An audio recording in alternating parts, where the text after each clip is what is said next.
Sikhism की नज़र से अगर देखा जाए तो सनातन कैसा दिखता है? सनातन सिख नज़रिए में भगत कबीर जी के हवाले से गुरु ग्रंथ साहब में भी वो है जो ओरिजिनल आइडिया तो हर एक के लिए है ना।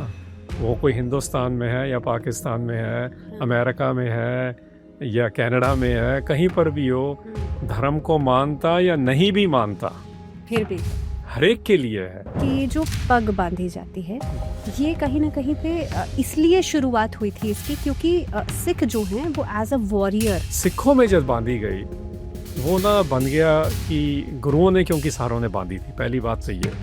दूसरा, दस्तार के साथ एक जुड़ी है इवेंट दिल्ली की ही। अच्छा। कि जब गुरु तेग बहादुर पातशाह को चांदनी चौक में तसीहे दे के चौक में मार दिया पॉलिटिकल रीजंस करके, हमने बना दिए जब आजकल लिखा जा रहा है कि वो हिंद की चादर है गुरु तेग बहादुर साहब। गुरु गोविंद सिंह को सिर्फ गुरु ही नहीं बल्कि एक महान योद्धा के रूप में भी देखा जाता है, ऐसा? अब उनके बच्चों को भी किस तरह था योद्धा बने, उनके पिता भी थे गुरु भी, उनकी कैसे शहादत हुई, वो उनके दादाजी से शुरू हुआ था सब। इस्लाम में कहा जाता है काफिर शब्द का इस्तेमाल किया गया है कि काफिरों अगर आपको दिखे तो उनसे आपको भाईचारा नहीं निभाना है। ऐसे ही सनातन में भी एक मोटिव है। सिख कल्चर में क्या है? दोनों ही एक्सेप्टेबल नहीं है कि जो अलग अलग करके देख रहे हैं, जो इकट्ठा करेंगे वो सिख कल्चर है। सो राम रहीम पुराण कुरान अनेक कहें मत एक ना माने। कभी भी किसी भी गुरुद्वारे में हम जाते हैं तो वहाँ पे हमेशा लंगर प्रसाद के रूप में हमेशा मिलता है और ये एक सेवा भाव दिखाता है कि आप कभी भी जाएंगे, कैसे भी जाएंगे, वहाँ पे आपको आश्रय ज़रूर मिलेगा।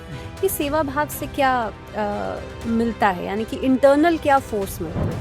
हमें जोड़ने के लिए, ह्यूमिलिटी निम्रता में लेके जाने के लिए गुरुद्वारों में इतनी सेवा करवाई जाती है। अगर वो निम्रता नहीं आई, इसका मतलब हम जुड़े नहीं, फिर वो सेवा भी नहीं हुई। इनफैक्ट गुरु साहब ने तो ये भी किया था, कह दिया सेव कीती संतोखी जिन्हीं सच्चो सच ते आया। कहते सेवा करने के बाद तो संतोख आ जाता है। गोल्डन टेम्पल की अगर हम इतिहास की बात करें, इतिहास क्या है गोल्डन टेम्पल? इतिहास ये है जी कि 4 गुरुओं ने मिलकर उस कॉम्प्लेक्स को बनाया है। उस कॉम्प्लेक्स का नाम उन्होंने कभी गोल्डन नहीं रखा, ये महाराजा रंजीत सिंह ने जब गोल्ड डोनेट किया उस वक्त हुआ है। सर खालिस्तान क्या है? खालिस्तानी आपकी नज़र में कौन? मतलब ये कि जब पंजाब की बात चल रही थी वहाँ 4 नाम चल रहे थे कि अगर वो अलग होगा देश, क्योंकि वो चल रही थी बातें सारी, उसको पंजाब बोलेंगे, महापंजाब बोलेंगे, सिखिस्तान बोलेंगे या खालिस्तान बोलेंगे। सो ये है उसकी पिछोकड़ आज की बात।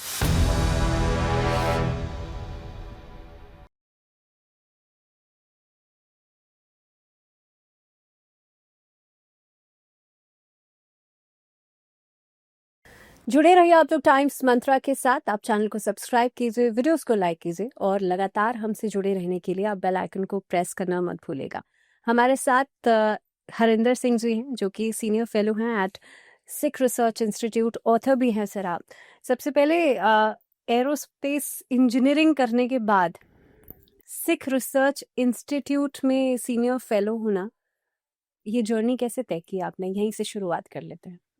जी, भावना क्या होता है कि वैसे मैं इमिग्रेंट था, इसलिए पहले तो इमिग्रेंट सन 12-13 साल की उम्र से मैं झांसी यूपी में से कैंसस यूएसए पहुंच गया। सो पहले तो यही होता है ना कि कोई लॉयर बन जाता है, कोई इंजीनियर बन जाता है, कोई डॉक्टर बन जाता है। सो वो मेरा भी दौर चला कुछ साल। फिर उसके बाद जब पेरेंट्स को थोड़ा आराम दे दिया, फिर सोचा अपनी जर्नी शुरू करें। अच्छा। सो उस जर्नी में फिर कुछ ना इटरनल सवाल है जो सदा ही रहते हैं। अगर मैं भगत कबीर जी को यहाँ पर कोट करूँ, वो कहते हैं सुनो रे तू कौन कहाँ पे आए हो, यू नो। ये क्वेश्चन तो रहेगा, हर एक के लिए है। सो मेरे में भी आया। फिर मैंने ढूंढा कि मेरी क्या आइडेंटिटी है। उस चक्कर में फिर मैं वापस हिंदुस्तान आया, पंजाब में गया।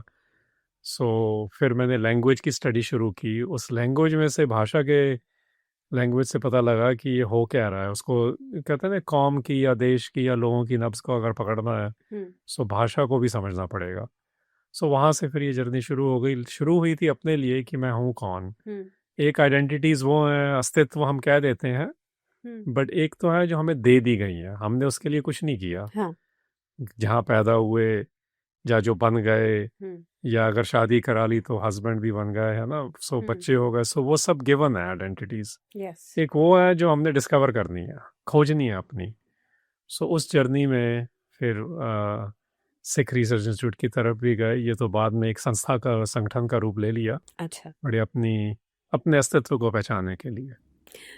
क्योंकि हम बात कर रहे हैं आज सिखिज्म की, और हिस्ट्री क्या रही, क्या मेन तथ्य हैं यहाँ से इससे जुड़े हुए, लेकिन सबसे पहले सिखिज्म की नज़र से अगर देखा जाए तो सनातन कैसा दिखता है? सिखिज्म को भी मैं थोड़ा सा अगर डी कोड कर सकूं, क्योंकि ये वेस्टर्न वर्ड आया है ना, जी। मैं वेस्ट के खिलाफ नहीं हूँ, हम्म। बट अगर सिक्खी वर्ड यूज करेंगे, वो सिक्खी का नज़रिया क्या है, ये हमारा नेटिव टर्म है। गुरु ग्रंथ साहब की जब हम बात करते हैं, सो वहां से इसका आंसर निकालना पड़ेगा। अच्छा। क्योंकि बाकी सब तो इतिहास में डिबेट रहती है लगातार, हम्म। क्योंकि किसका वर्जन है ना, किसने कौन सी दास्तान सुनाई। हाँ। सो गुरु ग्रंथ साहब में ये वर्ड आता है एक बार। अच्छा, सिखिज्म। हाँ, नहीं, सनातन। सनातन। हाँ। मैं वो कह रहा हूँ कि सिक्खी वर्ड हमारा है, सिखिज्म उसको स्टडी को कह देता जाता है। ठीक है। पर वहां पर जब सनातन आ रहा है, वो भी भगत कबीर जी का ही आया।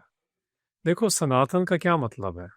सनातन को हम अंग्रेजी में अगर उसका करें थोड़ा अनुवाद, वो जो इटर्नल है, वो जो यूनिवर्सल है। अब इटर्नल और यूनिवर्सल से किसी का कोई होगा मतभेद? कभी नहीं होगा। उसका जब एक सियासीकरण होता है, जो आजकल भी हो रहा है, फिर उसमें हमें एक पॉलिटिकल रूप में जब उसकी प्रॉब्लम आ जाती है, तो सनातन का मतलब है जो शुरू में है वो हर एक के लिए है। अगर वो हर एक के लिए नहीं है, वो थोपा जा रहा है, फिर तो लड़ाई होगी, फिर नुकसान भी होगा। सो सनातन सिख नज़रिए में भगत कबीर जी के हवाले से गुरु ग्रंथ साहब में भी वो है जो ओरिजिनल आइडिया तो हर एक के लिए है ना। वो कोई हिंदुस्तान में है या पाकिस्तान में है, अमेरिका में है या कनाडा में है, कहीं पर भी हो, धर्म को मानता या नहीं भी मानता, फिर भी है, हर एक के लिए है। वो हिंदुस्तानी परंपरा में भी ऐसे ही रहा है। हम इसको थोड़ा सा अलग करके आजकल देख रहे हैं। अगर हम आचार्य स्कूलों को भी देखें, 6 आचार्य जो माने जाते हैं खड़ दर्शन के रूप में, जो मीमांसा का स्कूल हैगा, वो तो हम उसको आज एथियस्ट बोलते हैं। अच्छा। सो हिंदुस्तानी परंपरा में इन चीज़ों का हम कह सकते हैं कि मंथन हुआ है। उस मंथन में एक गोष्ठी का डायलॉग रहा है, उसमें हमारी ऑपोजिशंस भी रही हैं इन टर्म्स ऑफ की थॉट के लेवल पर, बट उसका मतलब ये नहीं है कि सभी एक से होंगे। अच्छा। हाँ। आपने कहा कि सिखिज्म को ये एक वेस्टर्न वर्ड है, लेकिन एक सिख के नजरिए से देखा जाए तो कैसे हम डिकोड करते हैं इसको? सिख के लिए अगर हम पहली बात ही अगर सीखनी है, सो कहते हैं प्राइमरी सोर्स क्या कहता है, गुरु ग्रंथ साहब क्या कहता है। देखो गुरु ग्रंथ साहब में सारी बात, सिक्खी का नजरिया क्या है कि हम विछोड़े में है, सेपरेशन, ठीक है, हिजर, ये शब्दावली अलग अलग भाषाओं से आ रही है। हमारे अंदर भी एक सेपरेशन चल रही है, लोगों के साथ भी चल रही है, और जिसको हम परमात्मा, हरि, एक ओंकार, वाहिगुरु, अल्लाह, जो धार्मिक वर्ड है, या जो सेमेटिक सामी धर्मों के लफ्ज हैं, वो सेपरेशन चल रही है हमारे क्रिएटर के साथ। सो सिक्खी का एक स्कूल ऑफ थॉट दिया है कि हमें अपनी वो सेपरेशन कैसे खत्म करनी है। अच्छा। विजोग को संजोग में कैसे लेके आना है, और सिख नज़रिए में जो संजोग में आ जाता है, उनका फिर कम्युनिटी में व्यवहार कैसा होता है, गवर्नेंस में क्या होता है, उनकी पॉलिटिक्स क्या होती है, वो कैसे योद्धे होते हैं, वो कैसे राइटर होते हैं, उसको हम सिख कल्चर कह देते हैं। जो पंजाब में एक्सपेरिमेंट शुरू हुआ था, प्रोजेक्ट हम कह सकते हैं गुरु नानक साहब के द्वारा, और 10वें गुरु गोविंद सिंह के द्वारा उसको एक संपूर्णता दी गई थी। 10 कायां पलटी थी, जोत भी वही रही थी, जुगत भी वही रही थी, ये गुरु ग्रंथ साहब में लिखा है। सो सिख नज़रिए में है कि पूरी कायनात में अगर इस वक्त हमारे 8.4 बिलियन लोग हैं, वो जो भी सेपरेशन फील कर रहे हैं, वो एंड कैसे करनी है, और जिसकी सेपरेशन एंड हो जाती है, वो फिर अपनी कम्युनिटी में क्या करते हैं। यानी कि आप ईश्वर के प्रति, भगवान या यूनिवर्स, कुछ भी आप कह लीजिए, अलग अलग कम्युनिटीज में, हाँ, उसके प्रति आप जो एक अलगाव है या एक जो सेपरेशन है जो आप फील कर रहे हैं, उनके करीब अगर आप पहुंचते हैं तो आप संजोग में हैं। हाँ, यही मतलब। और सबसे बड़ा दुख ही ये माना गया है गुरु ग्रंथ साहब में, विछोड़ा। अच्छा। ना, ये बड़ा पॉपुलर वर्ड हो गया था पंजाब में, गुरु हाँ। साहबान ने पहले यूज किया है। हम्म। वो विजोग को विछोड़ा कहते हैं पंजाबी में, अच्छा। और उस वक्त की ओल्ड पंजाबी में, है ना। अच्छा। सो जिसका विजोग खत्म हो गया वो संजोग में है। जो संजोग में है वो क्या करता है फिर, ये अगला पार्ट गुरुओं ने किस तरीके नाल हम कह सकते हैं सरकार के साथ कैसे डील किया। हाँ। जो उस समय के सम्राट हैं, अपने घर में जो चल रहा है, एक नारी के प्रति क्या व्यवहार है, इन सब चीजों के साथ वो डील कर रहे हैं। सो संजोग वाला कैसे डील करता है ये सिखाया उन्होंने ऑलमोस्ट 240 साल में। यानी कि एक नास्तिक से आस्तिक बनने का सफर एक नहीं, ये भी नहीं कहेंगे, क्योंकि गुरु ग्रंथ साहब में ये दोनों लफ्ज भी आए हैं। अच्छा, हम आपने ये नास्तिक और आस्तिक भी है। बिल्कुल आए हैं, हम आपको लाइन बताते हैं। हाँ। आसत नासत एको नाओ।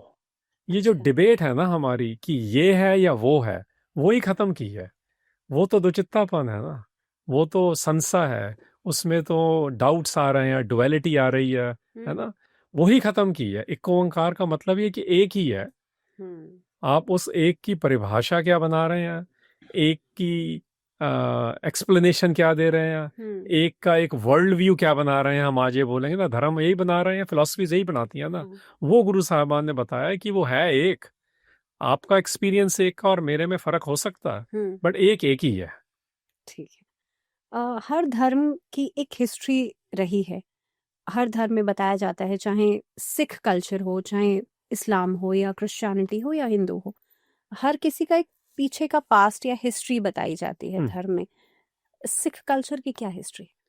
सिख कल्चर की हिस्ट्री ना हमारी अरदास में है, क्योंकि वो कलेक्टिव साइकी में से आई है सिखों की। मैं इसलिए बता रहा हूँ, किताब में क्या लिखा है बहुत जरूरी है। बहुत कुछ लिखा जा रहा है, बहुत कुछ उसके खिलाफ भी लिखा जाता है, वो अलग बात है, क्योंकि वो लोगों ने लिखी है। बल्कि आपने हिस्ट्री 2-3 बार लफ्ज यूज कर लिया, वो तो अभी हिस स्टोरी है ना, वो हर स्टोरी तो इग्नोर की हुई है। ये भी देखिए आप, क्योंकि जो लिख रहा है वो क्या क्या नहीं भी लिख रहा। सो सिखों में जो कलेक्टिव सिख हिस्ट्री है ना, हम उसको अरदास बोलते हैं। आपने भी सुनी होगी या देखी होगी कि जब कीर्ति हो रही है, कीर्तन हो रहा है, कथा हो रही है, उसके बाद सब खड़े हो जाते हैं। उसमें हमारे 4 पैराग्राफ में बता दिया क्या है। हम सिर्फ 10 गुरुओं के नाम है, उसके बाद किसी के नाम भी नहीं लिया। फिर ये बताया कि जिन्होंने ऐसे काम किए। मतलब हमें जुड़ना एक से है। एक को इस दुनिया में हमें समझाया 10 गुरुओं ने, और जो उन 10 गुरुओं की बात कर रहे हैं वहां पे ये नहीं लिखा किसने फंडिंग दी लंगर के लिए भी ज्यादा। वहां तो ये लिखा जिन्होंने गुरुद्वारों की सेवा की, जिन्होंने लोगों की सेवा की। एंड में जाके फिर क्या बोलते हैं कि जिन्होंने फिर कायनात की सेवा की। हमारी हिस्ट्री वो है। वो हिस्ट्री में हिंदुस्तान की अगर हम बात करें, चलो आज का हमें साउथ एशिया कहना पड़ता है, क्योंकि अभी 7-8 कंट्री बने हुए हैं ना इस सब कॉन्टिनेंट ऑफ इंडिया के। वो यहाँ की सारी परिभाषा छोड़े आप, यहाँ की रियलिटी बदल गई थी उससे। जो 750 साल से गुलामी इस देश में या इस सब कॉन्टिनेंट में आई हुई थी, वो लाहौर को फतेह करके सिखों ने ही पहले की थी अलग। सो कहने का बात यह है कि जो सिख हिस्ट्री है ना, वो जो बाणी में से जुड़े और वो कौन थे, उनकी कलेक्टिव सिख हिस्ट्री हमने अरदास में लिख दी। उसका जो आप कह सकते हैं विस्तार रूप है, वो हमें बताया जाता है। फिर हम किसी की बात कर सकते हैं एग्जाम्पल लेके कि रंजीत सिंह भी महाराजा ऐसा क्यों था, बंदा सिंह बहादुर क्यों आया यहाँ, और उसका क्या योगदान है। अगर हम पिछले 100 सालों में लें कि जब 20वीं शताब्दी शुरू हो रही थी, फिर पंजाब में से ही, जिसको हम आजकल बना देते हैं नरम थे, गरम गल थे, अलग अलग दल बना देते हैं, वो सिविल डिसोबीडियंस भी पंजाब में शुरू हुई। जेडी जिसको हम कहते हैं गरम दल वाले, मिलिटेंट वायलेंस वाले, वो भी 20वीं सेंचुरी में वहां से शुरू हुए। मतलब ये सिखों का भी एक नजरिया नहीं है हर एक चीज पर, बट ये जरूर है कि लोगों की मुक्ति, जो पुरानी संस हमारा वर्ड है, मोक्षा से आया ना, उसका सिंपलेस्ट मीनिंग फ्रीडम है। सो फ्रीडम किस चीज से? कोई भी चीज जो दबा के रख रही है, वो मानसिक हो सकती है, साइकोलॉजिकल, इमोशनल, पॉलिटिकल, इकोनॉमिकल। आजकल यही डिस्कशन है। सो सिखों की हिस्ट्री है कि फ्रीडम्स को एस्टेब्लिश करना, जो भी किसी भी किस्म की गुलामी है उसकी जंजीरें तोड़ने। अच्छा हरिंदर जी, हम बहुत बेसिक मैं यहाँ पे चाहूंगी समझना इस चीज को। आपने कहा कि सेवा भाव है ना, चाहे हर किसी कम्युनिटी के उसमें आप सेवा भाव लेकर के आते हैं, और ऐसे में लाहौर वाली आपने बात की तो वो भी यहीं से शुरू हुई थी। एक बड़ा जो मैंने भी सुना है कि ये जो पग बांधी जाती है, ये कहीं न कहीं पे इसलिए शुरुआत हुई थी इसकी, क्योंकि सिख जो हैं वो एज़ अ वॉरियर, एक योद्धा के रूप में, एक प्रोटेक्टर के रूप में कहे जाते थे। इसीलिए ये पग बांधने का जो ट्रेडिशन है ये यहाँ से शुरू हुआ था। ये कितना सही है? ये काफ़ी ठीक है बट पूरा नहीं है। अच्छा। देखो पग को या पगड़ी को, दस्तार, ये सारे वर्ड गुरु ग्रंथ साहब में भी आए हैं, हमारी हिस्ट्री में भी यूज़ होते हैं। हर एक खित्ते का अपना वर्ड होता है, शब्दावली होती है। बट मेन जो सवाल है मेरा वो यही कि शुरू कहाँ से हुई और क्यों हुई? शुरू में तो ये कल्चरल है जी। अच्छा। इस कल्चर में बांधी जाती थी, पहले भी हाँ। बांधी जाती थी, अब भी कई कल्चर में बांध रहे हैं। अगर वो हर वक्त नहीं भी बांधते, किसी स्पेशल ओकेजन पे बांध लेते हैं। आपने भी देखा होगा, शादी हो या कोई स्पेशल सेरेमनी हो, वो इस्लाम वालों भी बांधी जा रही है, और जो हिंदुस्तानी परंपरा के डिफरेंट डिफरेंट रिलीजन से वो भी बांधते थे। सिखों में जब बांधी गई, वो ना बन गया कि गुरुओं ने, क्योंकि सारों ने बांधी थी, पहली बात तो ये। दूसरा, दस्तार के साथ एक जुड़ी है इवेंट दिल्ली की ही। अच्छा। कि जब गुरु तेग बहादुर पातशाह को चांदनी चौक में तसीहे दे के चौक में मार दिया, पॉलिटिकल रीजंस करके, कन्वर्जन्स हो रहे थे, उस वक्त उन्होंने, उनके जो हमारे कोर्ट पोर्ट्स ने लिखा है, उन्होंने कहा कि ये इसलिए नहीं किया, क्यों मारा गया, मैं उसकी बात से जोड़ रहा हूँ ये। हमने बना दिए, जब मैं आजकल लिखा जा रहा है कि वो हिंद की चादर है गुरु तेग बहादुर साहब, फिर कईयों ने कह दिया कि वो धर्म की चादर है। देखो, ये दोनों तो हैं ही हैं, बट जो हमारे स्रोतों में लिखा है, सोर्सेज में लिखा है हिस्ट्री के, गुरु गोविंद सिंह के कवियों ने लिखा है, दरबारी कवियों ने, उन्होंने लिखा सगल सृष्ट पे टापी चादर, ये ब्रज है पुरानी। अच्छा। ये उसमें लिखा हुआ है ग्रंथ में। श्री गुरसोभा नाम की किताब है, और इनके राइटर भी चंद्रसेन सेनापत हैं। अच्छा। उन्होंने लिखा है कि प्रकट भय गुरु तेग बहादुर। ये गुरु तेग बहादुर तो यही थे, लेकिन अब लोगों के सामने भी प्रकट हो गए कि असली बात क्या है। असली बात यह है कि प्रोटेक्टर बनाना था, सगल सृष्टि पर टापी चादर। टापी चादर का मतलब है प्रोटेक्शन देनी है, बस सृष्टि के लिए। जब वो वाकयात होता है, उसके साथ वो बात जुड़ी है जो आपने कही कि गुरु गोविंद सिंह ने फिर उसके बाद कहा, उन्होंने पूछा कि जब दिल्ली में यह हुआ तो सिख कहाँ थे, क्योंकि सिख तो थे दिल्ली में भी बहुत।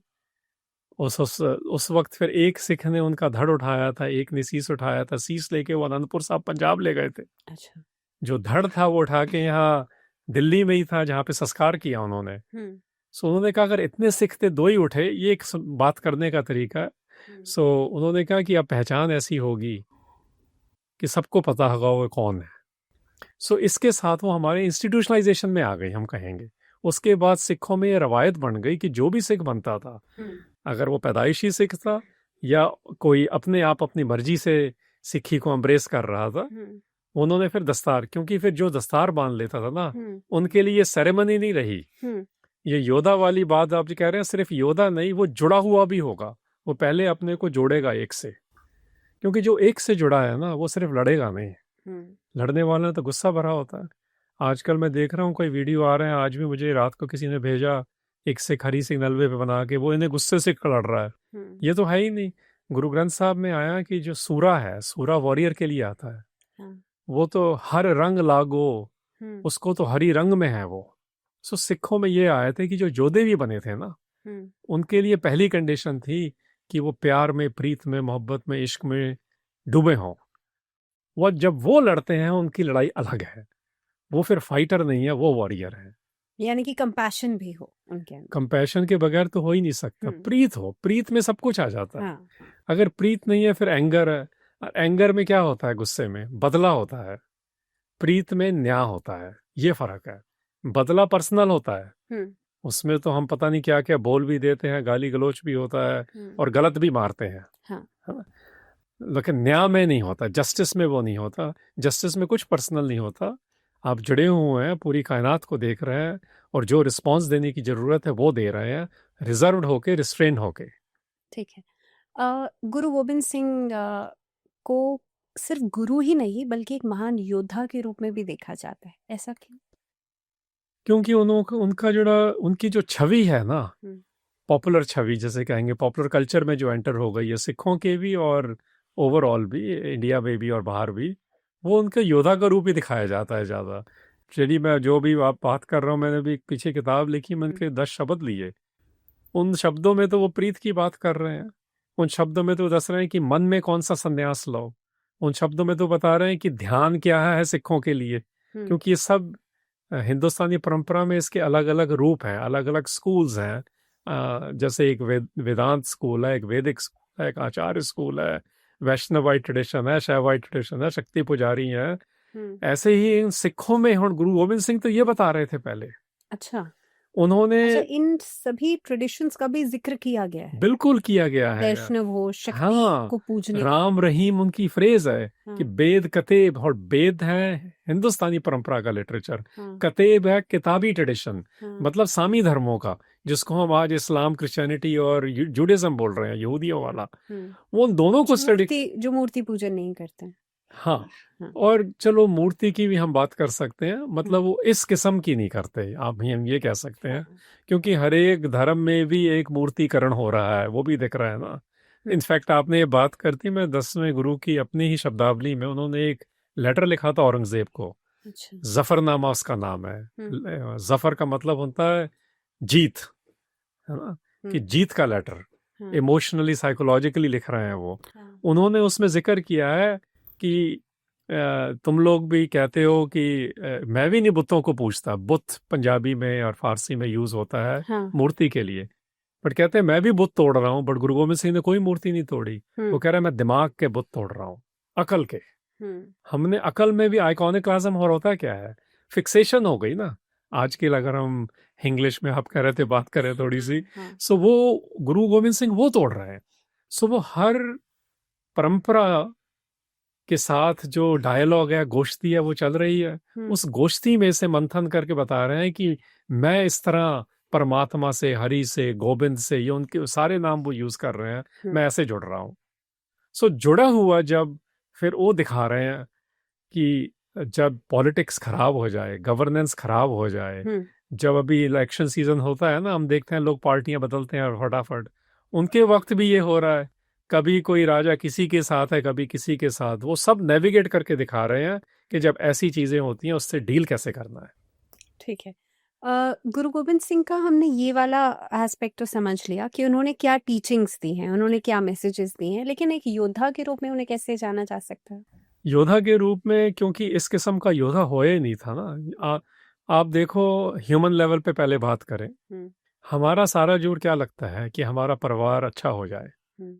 इनका सारा जोर लग रहा है कि हमारा परिवार को भी हम उनको कहते हैं सर्वंसदानी, अपना परिवार वारना। अब उनके बच्चों को भी किस तरह था योद्धा बने, उनके पिता भी थे गुरु भी, उनकी कैसे शहादत हुई, वो उनके दादाजी से शुरू हुआ था सब। अच्छा, वो क्यों है? क्योंकि योद्धा की ट्रेनिंग ही ये होती है कि वो, हम लोग यूज टू है कि लोगों के लिए, अपने परिवार के लिए नहीं कुछ कर रहे हैं, परिवार के लिए सिर्फ कर रहे हैं। उनकी योद्धा की ट्रेनिंग है कि लोगों को फ्री करने के लिए करना है। सो अगर लोगों को फ्री करने के लिए करना है, सो वो ट्रेनिंग अलग है, इसलिए उनको सब नमस्कार करते हैं। मैं झांसी में पढ़ा हुआ हूँ, आपको थोड़ा बता रहा था मैं अर्लियर भी, वहाँ पर हमारे इलाके में सबसे जल्दी हिंदी में मैंने पहली कविता पढ़ी थी, मैंने हिंदी में ही पढ़ा था पहले। अच्छा, मैथिली शरण गुप्त जी की थी। गुरुकुल उसका नाम है, कि 10 गुरुओं ने किया क्या है इस धरती पे। अब वो नहीं पढ़ाई जा रही तो लोगों को मालूम नहीं है। उसमें चलो उन्होंने अपने तरीके से बताया, बट काफी हद तक वो ठीक था, सिख नजरिए के नजदीक था, पूरा नहीं था। उसमें बता रहे हैं कि गुरु गोविंद सिंह तो ये कर रहे हैं ना, जो अभी थोड़ी बहुत बात हो रही है, पहले भी कभी होती थी, बट गुरु गोविंद सिंह अपने बारे में ये लिख रहे हैं कि मेरा काम तो यहाँ क्या था, कि मैं यहाँ आया था ध्यान कैसा हो, विभूत कैसी चढ़ाई जाए। जब मैं अगर पहला शब्द में लूं, उसमें कह रहे हैं नाम विभूत लगाओ, कि विभूति लगानी है लगाओ। वो किसी योगिक परंपरा का और परंपरा का सिस्टम है, वो किसी को नहीं कह रहे मत करो, कहते लेकिन मैं नाम की लगा रहा हूँ। और नाम क्या है, उसके साथ जो उसका अनुभव होता है वो नाम है। तो वो जब लड़ाई के मैदान में उतरे, उनके जो साथी थे, दुनिया ने देखा ही नहीं था कि एक स्कॉलर भी ऐसे लड़ सकता है, एक कवि भी ऐसे लड़ सकता है, इसलिए उनका योद्धा वाला रूप और बाहर आ गया। सो एक तो वो बात है कि वो लोगों की फ्रीडम की बात कर रहे हैं। दूसरा जो बाबा दीप सिंह है, भाई मनी सिंह है, ये हमारे स्कॉलर्स थे, ये इंटरप्रेटर्स थे, ये लिंग्विस्ट थे, हमारे कैलीग्राफर्स थे। उन्होंने भी लड़ाई के मैदान में खंडा खड़का दिया। सो दुनिया को वो बड़ा अचंभा हुआ कि अच्छा, स्कॉलर भी ऐसे लड़ सकते हैं। खालसा पंथ क्या है? खालसा पंथ सिखों का वो समूह है जो ऑर्गेनाइज्ड है। अच्छा। सिख एक बिग टेंट है, जैसे कहते हैं। हाँ। जो कह रहा है मैं सिख हूं, को हमको परंपराएं मिलती हैं। नानक नामलेवा भी सिख है। हाँ। सिंधी बिरादरी वाले भी कहते हैं हम सिख हैं। कई परंपराएं मिलेंगी, उदासियों में मिलेंगी, निर्मलों में मिलेंगी, जिन्होंने हमारी अब सिख अगर दास्तान देखनी है उसके ऑलमोस्ट 560 साल होने वाले हैं। अच्छा। इन सबका योगदान रहा है किसी ना किसी पड़ाव में। बट खालसा वो रूप है जिसका फुल टाइम ही काम ये है। अच्छा। वो उनके बारे में लिखा है कि जो हर वक्त अलर्ट है, जागत जोत जपै निस्बासुर, हर वक्त जो जाग रहा है। और उसके दूसरा फिर लिखा है पूरन प्रेम प्रतीत सजय। तभी मैं जो खालसे की एक योद्धा वाली छवि है ना, मैं उसके पीछे जा रहा हूँ। पहले वो एक स्टेरियोटाइप भी कर दिया है हमें। हाँ। हम वो नहीं है सिर्फ। सो हम जागे हुए हैं, मतलब हम पूरे अलर्ट हैं क्या चल रहा है दुनिया में। हम प्रीत में भी पूरे हैं। वो जब कुछ करते हैं जुड़ा हुआ, जब टूटा हुआ कुछ करेगा वो गाली गलौज करेगा, जब जुड़ा हुआ करेगा वो सो खालसे का वो मजहबी रूप जो में हम कहते हैं, एक ऑर्गेनाइज्ड फॉर्म है सिखों की, जो सिर्फ गुरु का है और किसी के पास उसकी हो रिलीजियस नहीं है, लेकिन वो रखवाला सबका है। ठीक है। गुरु ग्रंथ साहिब को अंतिम और शाश्वत गुरु क्यों बनाया गया है? ये इसको थोड़ा खोलना पड़ेगा। ये आम यही बोला जाता है, बट गुरु गोविंद सिंह ने 1699 की वैसाखी को पहले खालसे को बनाया। अच्छा। क्योंकि जिसको हम कहते हैं ना कि डेमोक्रेटाइजेशन हो रही है, रिप्रेजेंटेशन। 10वें गुरु के बाद, उसके बाद वो 1708 में इस धरती से गए हैं। सो उन्होंने पूरा पहरा दिया कि अब जो है लीडरशिप इन पर्सन, बॉडी के रूप में, काया के रूप में, वो खालसे की रहेगी। खालसे की वो ट्रेनिंग की उन्होंने 24 साल, उसके बाद 8 साल और सुपरविजन दी। सो बहुत वक्त हम कहते हैं ना कि लीडरशिप ट्रेनिंग क्या है। तो आपका एग्जिट प्लान क्या है, वो ऐसे समझ आएगा हमें क्या कर रहे थे। समझाने के लिए मैं इस तरह बोल रहा हूँ। बाकी तो इसके पीछे तो ब्रह्मांडी ताकतें भी बड़ी और किस्म की होती हैं, वो हमारी समझ के लिए ऐसे। क्योंकि हिस्ट्री की ना हमें आदत पड़ गई है कि गहरी चाल की।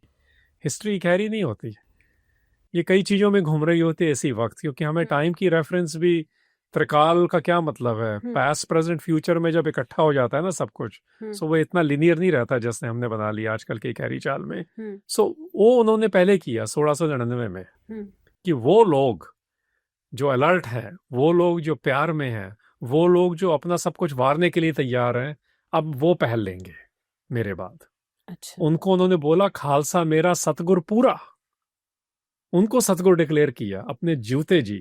सब गुरुओं ने ऐसे किया था। जाने के बाद कोई डिक्लेरेशन नहीं, क्योंकि जाने के बाद तो लड़ाई होती है कौन था। हम भी देखते हैं ना क्या क्या हो रहा है घर में भी, बंटवारे में क्या क्या होता है। वो पहले ही डिक्लेयर कर रहे थे इसीलिए। फिर जब उन्होंने 2 दिन पहले इस संसार से जाने से पहले नांदेड़ के पास, फिर उन्होंने कहा कि अब आइडिया कहाँ से आएगा। देखो हर एक चीज का कोई कॉन्स्टिट्यूशन होता है ना, कोई संविधान होता है। ये समझाने के लिए मैं कह रहा हूँ। इष्ट है वैसे तो हमारा गुरु ग्रंथ साहब, इसीलिए सिख उसको सिर्फ चार्टर नहीं मानते, सिर्फ वाणी नहीं मानते। वाणी तो इतनी है दुनिया में, वो सिर पर उठा के क्यों। वर्ल्ड वॉर 2 की आपने देखी होंगी कोई तस्वीरें भी गूगल पे देख लीजिए, वहां पर भी वो सिर पर उठा के जा रहे हैं, सिर्फ गुरुद्वारों में नहीं लेके जाते। क्योंकि हमें लगता है कि हमारे सिर से कहाँ ऊपर का वाला है, इसमें जो भी है वो पक्का थॉट है। सो 2 दिन इस धरती से जाने से पहले उन्होंने कहा कि अगर किसी से सलाह लेनी है, जो मर्जी देखो, अलर्ट रहना है, बट अल्टीमेट आंसर हमारा यहाँ से आना चाहिए। ये हमारा चार्टर है, ये हमारा मैनिफेस्टो है, ये हमारा संविधान है, ये हमारा ग्रंथ है। ठीक है। हरिंदर जी, क्योंकि हर एक रिलीजन का एक थॉट प्रोसेस होता है और हम हालांकि उसी पर डिस्कस कर रहे हैं, लेकिन उस थॉट प्रोसेस में एक मोटिव होता है। जैसे कि इस्लाम में कहा जाता है, काफिर शब्द का इस्तेमाल किया गया है कि काफिरों अगर आपको दिखे तो उनसे आपको भाईचारा नहीं निभाना है। ऐसे ही सनातन में भी एक मोटिव है कि सनातन यानी कि वसुदेव कुटुंबम की हम बात करते हैं। ऐसे में इस्लाम का एक अलग मोटिव है। सिख कल्चर में क्या है? दोनों ही एक्सेप्टेबल नहीं है कि जो अलग अलग करके देख रहे हैं। जो इकट्ठा करेंगे वो सिख कल्चर है। सो राम रहीम पुराण कुरान अनेक कहें मत एक न माने। कहते बता रहे हैं सब दोनों, बट एक को ही नहीं मान रहे। अच्छा, यानी सो कि सब एक है। हाँ, सो सब एक प्रैक्टिस में लेके आना, तभी आप देखोगे गुरु साहिबान के साथ उनके लिए कोई इशू नहीं है कि अगर कोई हिंदू है या मुसलमान है या जैन है, वो भी है। हम भूल गए हैं जैन परंपरा कितनी पुरानी है, इसकी तो अभी अकादमिक डिबेटें भी चल रही हैं, हम उसमें नहीं जाएंगे। पर पुराने मंदिरों और पुराने शास्त्रों में हमको जैन कल्चर के बहुत मिलेंगे। इनफैक्ट यहाँ से अगर मैं जोड़ सकूं, गुरु नानक साहब जब इस धरती पे आए थे ना, वो पंजाब था। अच्छा। वहां पर हिंदुइज्म जनरली, जिसको हम हिंदुइज्म और इस्लाम कह रहे हैं अभी, हाँ। उसका एक मतभेद चल रहा था। हाँ। वहां पर एक रेनेसांस सेंटर, वहां की यूनिवर्सिटी थी टक्सला, वो इलाका है। वेद भी वहां पर आए हैं बाय द वे, है ना। हम भूल गए कि वो रेनेसांस सेंटर था कितना बड़ा, in old Indus Valley civilisation जिसको कहा जाता है। अब जब दसम गुरु आते हैं, वो पटने में आ रहे हैं, विद इन 2 आवर जहां उनका जन्म होता है, वहां पावापुरी भी है महावीर जी का जहां उनका निर्वाण हुआ, वहां बोध गया भी है 2 घंटे में जहां उनका निर्वाण हुआ, वहां नालंदा यूनिवर्सिटी है। सो वो आ रहे हैं गैंजस वैली सिविलाइजेशन में। अभी हम सिखों को अगर समझना, हमने वो 2 चीजें भी इकट्ठी की हैं। अच्छा। डेमोन्स्ट्रेटेड रूप में की हैं गुरुओं ने, कि एक गैंजस वैली सिविलाइजेशन है, इसकी आप स्टडी करें, तरीके फर्क है, हर एक चीज का फर्क है। एक इंडस वैली सिविलाइजेशन है। सो जो गंगा के किनारे गुरु गोविंद सिंह कर रहे हैं, देख रहे हैं, जी रहे हैं, वो ऐसी ही जो जमुना है, जमुना के बाद सतलुज है, पंजाब के पंचदरिया है, इंडस रिवर तक हम जाएंगे, वो इन चीजों के बीच में से हमको दिख रहा है कि लोगों को कैसे इकट्ठा कर रहे हैं। इस लेवल पर इकट्ठा कर लिया कि आप देखो, जब खालसा आया ना, खालसे के बारे में अजय हमें कुछ तथ्यों की समझने की बात है। एक पंजाबी था उसमें सिर्फ। अच्छा जी, एक पंजाबी, बाकी 4 खालसा पंथ में जो 5 वॉलंटियर पहले उठे। हाँ। क्योंकि जिन्होंने भी गुरु नानक साहब ने देखो ट्रेवल्स की, हम कहते हैं उदासीज, सऊदी अरेबिया से लेके श्रीलंका तक, बहुत बड़ा ज्योग्राफिक रीजन है ना। और जहां पर भी जिनका भी कोई मनोरथ का, वो मक्का हो या जगन्नाथपुरी का टेम्पल हो, मैं जान के कह रहा हूँ बिकॉज वो भी टेम्पल पॉलिटिकल है। हाँ। वहां अभी भी एंट्रेंस अलाउ नहीं कभी कईयों की। हाँ। वो गुरु साहब तो दोनों जा रहे हैं जहाँ, क्योंकि वो डायलॉग कर रहे हैं, उनका है मकसद डायलॉग करो, बात करो, उसकी शब्दावली अच्छी चाहिए। तो एंट्री नहीं है मक्का, बट गए हैं। अच्छा। गुरु नानक साहब गए हैं, यही तो मैं बता रहा हूँ आपको। हाँ। मतलब ये कुछ अप्रोच का फर्क है ना। आपने हाँ। पूछा कल्चर क्या है, ये है वो। हाँ, क्योंकि हमें बेसिक लाइन समझना जरूरी है कि यहाँ पे माइंडसेट क्या है। कि एक की डेक्लेरेशन ही नहीं की गुरु साहिबान ने। अच्छा। एक को जिंदगी में असलियत का रूप दिया। उस असलियत का रूप ऐसे ही होता है ना कि हर एक से मिलते हो, हर एक को साथ रखते हो। सो जो लोग कब उठते हैं, खालसा कैसे बना, मैं वही बता रहा था आपको। कि सिर्फ एक पंजाबी था उसमें लाहौर से, एक हसनापुर से, आप देखो कहाँ से आ रहे हैं, एक गुजरात से है, एक बिदर से है। सो ये क्या बता रहा है आपको कि जो कंसोलिडेशन, अगर मैं बोल सकूं, ये हिंदुस्तान की जब हिस्ट्री मैं भी पढ़ता हूँ, इंडिया की डिफरेंट अंग्रेजों की, यूरोपियंस का अपना स्टाइल है, इंडियन राइटर्स का अपना, बंगाली राइटर्स का बिल्कुल ही अलग है। हाँ। मराठियों ने अपना नेशनलिज्म के स्टाइल से बताया, ये चल रहा है सब। हाँ। बट अगर आपके शो के द्वारा मैं ये कह सकूं कि सारी यहाँ पे कंसोलिडेशन जो हुई है साउथ एशिया में, वो कॉन्क्वेस्ट से हुई है, दबाव से हुई है। हाँ। ये गुरुओं ने पहली बार प्रीत से करके दिखाई, तभी लोग आए ना वॉलंटियर करने, सिर देने ऐसी थोड़ी कोई आ जाता है। वो दिख रहा था उनको कि जो बोल रहे हैं, जो कर रहे हैं, इनके साथ तो दोनों खड़े हैं, इनके साथ तो सब खड़े हैं। ये महिला और पुरुष में भी फर्क नहीं कर रहे, ये पुरुष और प्रकृति में भी फर्क नहीं कर रहे, खालक खलक में ये अलग अलग है धारणाएं। ये तो ये भी नहीं देख रहा कोई आस्तिक है या नास्तिक है, ये तो ये देख रहे हैं कि जुड़ना कैसे है, जो जुड़ गए हैं उनका फिर क्या करना है। ये ऐसे के इतिहास। हरिंदर सिंह जी, बंदा सिंह बहादुर जी की हम बात करते हैं, उनके साथ भी काफी बर्बरता हुई, उनकी हिस्ट्री क्या रही? हम दिल्ली में बैठे हैं, दिल्ली के नजदीक बैठे हैं, सो यहीं पर उनकी हिस्ट्री एक कल्मिनेट होती है। हाँ। शुरू होती है साउथ से, डेक्कन से। हाँ। पंजाब में जाते हैं, फिर वो दिल्ली में ले आकर टॉर्चर करके तसीहे देके मारे जाते हैं। क्यों हो रहा है, तो वो क्यों तैयार हो गए? देखो, वो मिले गुरु गोविंद सिंह को। अच्छा। जब कोई गुरु को मिलता है ना सिख ट्रेडिशन में, वो ऐसे मिलना नहीं है जो फिजिकल थोड़ी होता है। वो तो हम कहते हैं मन का मिलाप, दर्शन फिलॉसफी होती है ना, दार्शनिक रूप में मेल हो गया उनका। अच्छा। फिर उन्होंने बंदा सिंह बहादुर को शाबाशी दे के हम कहेंगे, थापड़ा दे के पंजाबी में कहते हैं, भेजा कि जो पंजाब में चल रहा है इसको खत्म करो अब। ठीक है। वो और आ ये गए। ये कब की बात थी? ये बात है 1710 में उन्होंने आके खत्म कर दिया था, विद इन 18 मंथ्स। सो वो क्या हो रहा है कि उस वक्त जो हम मुगल डायनेस्टी कहते हैं, अगर आप मुझे एक लाइन में लें, मुगलों के कई काम बहुत अच्छे थे, मुगलों के कई काम नहीं भी अच्छे थे। पॉलिटिक्स में यही होता है। हाँ। उसमें एक काम ये था कि वो जब हम कहते हैं कि स्टेट इंपीरियल फोर्सेस, आजकल भी यही इश्यू उठे हुए हैं ना, कि स्टेट अगर जबरदस्ती करता है, सिखों को ये सिखाया कि जबरदस्ती जब हो रही है उसके खिलाफ लड़ना है। सो बंदा सिंह बहादुर ने पंजाब में सिखों को आज़ाद करने का सिस्टम बनाया। वो जोसवी शहर में गए, उनके साथ कौन थे पता, कौन लड़े थे, मैं ये भी बताना चाहूँगा। हमें लगता है कि सब योद्धे ही लड़े थे, नहीं, आम लोग उनके साथ जुड़े थे, क्योंकि गुरु गोबिंद सिंह ने कहा ये करो अब। सो गुरु का ये है, गुरु ने ये नहीं कहा कि मुसलमान गलत है या हिंदू गलत है, राजे तो साथ में हिंदू ही थे ना, अगर वो मुसलमान सम्राट भी थे। सो वो इशू है ही नहीं हमारे लिए। हमारे लिए है कि तंग कौन कर रहा है, उनको सिखाओ, उनसे बात करो, अगर नहीं हट रहे हैं फिर उनसे निजटो।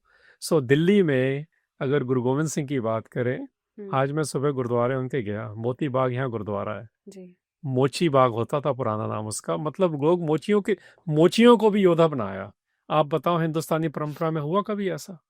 हलवाइयों को योद्धा बनाया, जट बूट नाई तरखान, ऐसे लिस्टिंग लिखी है जो सब कैस्ट वर्ण जाति हम बोलते हैं। कहते जिनको कहा गया था ये तो लड़ ही नहीं सकते, उन्हीं से लड़वाया तो उन्हीं से गवाया, संगीत भी उन्हीं से करवाया। ये है गुरु का, हम कहेंगे, सीरियस मैजिक। सो वहाँ मोती बाग से बहादुर शाह जो यहाँ सम्राट है दिल्ली में रेड फोर्ट में बैठा है, उसको तीर भेजा। 8 मील माना जाता है, क्योंकि वो योद्धे वाली बात है, बट तीर उनको नहीं मारा, संदेश भेजा था। अच्छा। उसी संदेश की अगर हम तकरीबन 3-4 साल बाद ही देखें, 15 भी नहीं, बंदा सिंह बहादुर उसी सिस्टम में आया। उसने तबाही कर दी पंजाब में, जो गलत काम कर रहे थे उनको खत्म किया। बट मुसलमानों की दरगाह मलेरकोटले में थी, नक्शेबंदी ऑर्डर की, जिनका इंटरप्रिटेशन के मुताबिक 5वें गुरु को, 9वें गुरु को सजाए मौत दी, हम कहते हैं शहादत दी। उनकी भी जो नमाज का स्थान है अभी भी वहां खड़ा है कि उसको नहीं हाथ लगाएंगे। सो ये एक डिसिप्लिन है योद्धे में, है ना। ये बताना भी बहुत जरूरी है कि वो पॉलिटिकल पार्ट है, पॉलिटिकली उसके साथ हम नजिठेंगे, जैसे पंजाबी में कहते हैं, बट उनके धर्म स्थान को हाथ नहीं लगेगा। सो ये बंदा सिंह बहादुर ने क्योंकि ऐसा कुछ किया था, उनकी आखिर की बात जो आपने पूछी है, उनको ना कैद कर लिया इवेंचुअली। 700 से ज्यादा उनके साथी थे। उनको वहां पंजाब गुरदास नंगल से दिल्ली में परेड किया जा रहा है। अच्छा। रोज 5-5 करके मारे जा रहे हैं, और उनको बोला जा रहा है ये मानो कि ये तुम्हारा लीडर नहीं है। ये बात मैं आपको बतानी चाहता हूँ। अच्छा। एक सिख ने भी नहीं कहा वो मेरा लीडर नहीं है, सब ने क्या मर जाएंगे, ये है हमारा, इसको गुरु ने भेजा, हम के साथ थे। सो ये सिखों में साइकी में आया हुआ है ना। सो दिल्ली में जहाँ कुतुब मीनार है, वहां से तकरीबन आधा किलोमीटर दूर एक गुरुद्वारा है, गुरुद्वारा कतलगाह। वो कतलगाह क्या है कि बंदे को तोड़ना है ना टॉर्चर से। वो उसको तोड़ने के लिए उसका एक छोटा बच्चा है जो बाबा बंदा सिंह बहादुर का, उसको मारा जाता है, और उसका मतलब वो ग्रूसम बात है, बट बेसिकली हार्ट को निकाल के मुंह में भी डाल देता है। उसको ब्रेक करना है ना, ब्रेक करना, वो ब्रेक नहीं होता फिर भी। लेकिन ये बहुत ही, मुझे लगता है बहुत सेंसिटिव चीज है। हाँ। लेकिन उसके बावजूद भी वो अभी और सेंसिटिव बताएं अगर। अच्छा। बंदा सिंह बहादुर गुरु से मिलने से पहले योद्धा होता था। अच्छा। उसने एक बार हिरन मार दिया प्रेग्नेंट, फिर वो बैरागी बन गया। ये समझना बहुत जरूरी है कि ये एक्सट्रीम चलता है ना। हाँ। जब तो गुरु को मिला उसने एक्सट्रीमिज्म खत्म हो गया। एक तरफ वो सिर्फ एक क्षत्रिय था, अगर हम कह सकें, जो हिंदुस्तानी परंपरा में है। फिर उसको इतना हुआ कि मेरे से प्रेग्नेंट हिरन मर गया, फिर वो सब कुछ छोड़ गया, त्याग में इतना चला गया, बैरागी उसका नाम। फिर बंदा बैरागी भी कई लिखते हैं, रविंद्रनाथ टैगोर ने भी ये लिखा है। बट जब तो गुरु को मिल गया, फिर वो बैरागी भी नहीं रहा, फिर वो योद्धा भी नहीं रहा, वो बंदा बन गया। पंजाबी में अभी भी ये वर्ड यूज होता है, बंदा का लिटरल मीनिंग है स्लेव। बट एक स्लेव वो है जो बनाए जाते हैं जबरदस्ती, एक वो है जो कहते हैं मैं तुम्हारा हूँ। समर्पण। हाँ, ये आत्मसमर्पण है। बिल्कुल। सरबत दा भल्ला, इसका क्या मतलब है? सर्वदा भला, है ना। सर्वदा भला ये फ्रेज काफी पॉपुलर हो गई है, बट मैं आपको इसकी पूरी लाइन बताना चाहूंगा। ये भी अरदास की आखिर लाइन है। अच्छा। आखिरी में ये बोला जाता है, हाँ। नानक नाम चढ़दी कला, तेरे पाने सरबत दा भला। अच्छा। सरबत दा भला is welfare of humanity, but वो हाँ कहाँ से रहा है कि गुरु नानक के घर में नाम मतलब उसके अनुभव में से, रब के या एक ओंकार के अनुभव से क्या निकलता है, चढ़दी कला निकलती है। अब चढ़दी कला क्या है? कला होती है पावर, क्रिएटिव पावर, चढ़ती है राइजिंग। सो सिखों में ये ऐसे आया कि भाई जो नाम में है, जो उसके अनुभव में है, गुरु नानक ने ये सिखाया, उनकी अपनी स्पिरिट तो हाई रहेगी रहेगी, उनके पास एक क्रिएटिव फोर्स भी आएगा। फिर जब वो रब के हुक्म में रहेंगे, उसकी रजा में रहेंगे, तब वो दुनिया के लिए भी अच्छे काम कर सकेंगे। सो ये है सिख हिस्ट्री का निचोड़। सिखों को भी ये बार बार हर बार 2 वक्त अरदास होती है, कई तो उससे ज्यादा भी करते हैं। आखिर बात ये है कि गुरु नानक के घर को मानना है, गुरु नानक के सिस्टम को मानना है, वहां अपने आप को जोड़ना उसके साथ, उसका नाम में, उसमें से अपनी क्रिएटिव पावर को निकालना, फिर अपनी मर्जी नहीं करनी, उसके रजा में रहना, फिर तुम दुनिया के लिए एक क्रिएटिव फोर्स, एक पॉजिटिव फोर्स बन सकोगे। वो है सरबत का भला। और देखते फतेह। हाँ, देख देख फतेह ये गुरु गोविंद सिंह महाराज के वक्त की है, जिसे हम कहते हैं ना मोटो। हाँ। ये मोटो उसका एक शॉर्ट फॉर्म है, पूरी फ्रेज फारसी की है। उसमें देगो तेगो नुसरते बेदरंग, इसको मैं अगर थोड़ा सा इंटरप्रेट कर सकूं, ये भी फिर पता लगेगा कि ये 300 साल से ऐसा क्यों चल रहा है सिखों में। देखो, देग होती है, देगा, वहाँ गुरुद्वारों में देखा होगा ना, जहाँ बहुत बड़ी कढ़ाई होती है, उसको देगा बोलते हैं। अच्छा। ये सिंबलिज्म है इकोनॉमिक प्रॉस्पेरिटी का। अच्छा। तभी खिलाओगे ना सभी को। गुरु नानक ने लंगर शुरू किया, हमें समझ नहीं आया, उन्होंने जितने पैसे उनके पिताजी ने, मेहता कालू जी ने दिए थे, सब लगा दिए थे, बिजनेस शुरू करने के लिए दिया था। वो 20 रुपए आज के 20 रुपए थोड़ी है। 4% इन्फ्लेशन लगा के देख लीजिए आप, तो कम से अबाउट 3 लाख यूरो बन जाएंगे। सो सब कुछ ही लगाना पड़ता है अगर कोई काम करना है ठीक। सो देग वो है कि इकोनॉमिक प्रॉस्पेरिटी कैसे कायम की जाए। तेग तीर होता है, तेर तलवार होती है, सॉरी, वो रिप्रेजेंट करती है पॉलिटिकल राइट्स को। तो फतेह होती है विक्ट्री। कहते जब लोगों के इकोनॉमिक और पॉलिटिकल राइट्स सिक्योर होते हैं, असली जीत वो है। इसलिए सिख ये करते रहे।